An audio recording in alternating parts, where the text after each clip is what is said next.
The political news cycle is fast, and keeping up can be overwhelming. Trying to find differing perspectives worth your time is even harder.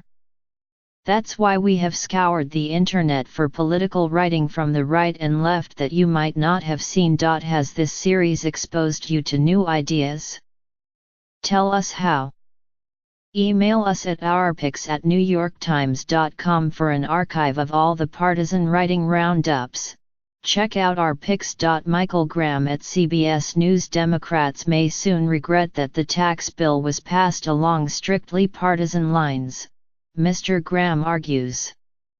He contrasts the tax bill with the passage of Obamacare, which he writes was a fundamental shift in how our government treated health care, not a dispute over details.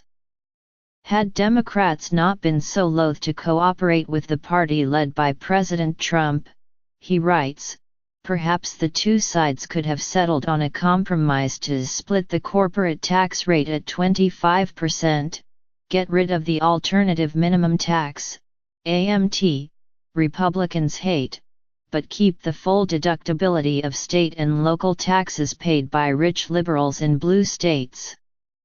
Read more ___________ Kevin D. Williamson in National Review. Mr. Williamson describes the tax cuts enacted by Republicans as a dessert-first approach to fiscal policy. Now, he says, they must begin the hard work of closing the deficit gap exacerbated by the cuts.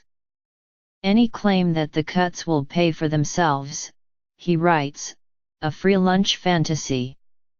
Read more __________ James Pearson in American Greatness. For Mr. Pearson, there is an added benefit to the new tax bill. By limiting the deductions taxpayers can take for local and state taxes, the new structure will punish highly taxed states and accelerate the demise of the blue state model. A model, he argues, that has been too generous to public employee unions. Read more ________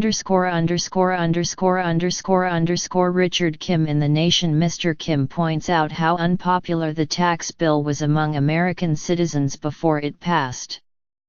The procedural and partisan gamesmanship that allowed its enactment, he argues, signals that Republicans in Congress are more compelled by personal and political interest than representing the will of the people. Read more _________ Miles Camp Flasson in These Times. According to Mr. Camp Flasson, the tax bill marks what will be yet another shock to the American economy.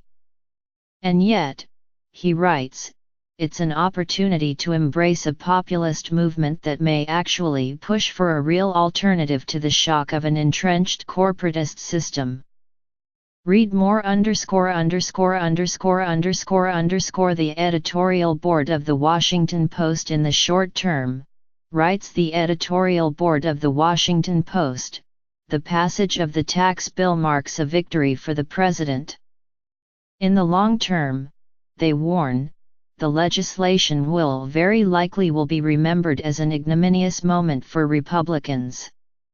Read more _______ Nate Silver in 538:1 Argument many on the right have used to counter the low poll numbers favoring the tax bill has been to suggest that once voters see more money in their pockets, their view of the bill will brighten.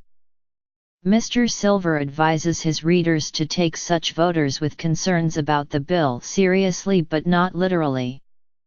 Their answers to pollsters, he writes, may signal their overall skepticism and discomfort with the bill, discomfort that also registers when they're asked other questions about the bill that have nothing to do with their personal finances. Read more ________ Bruce Bartlett in USA Today. Mr. Bartlett, an independent who was formerly a Republican, warns Mr. Trump not to be so cheerful about the passage of his signature legislative victory for the year. Now that he has signed a tax bill and appointed a number of conservative federal judges, the Republican Party may have found that this president is expendable. Read more ______________________________________________________________________________ want the partisan roundup in your inbox?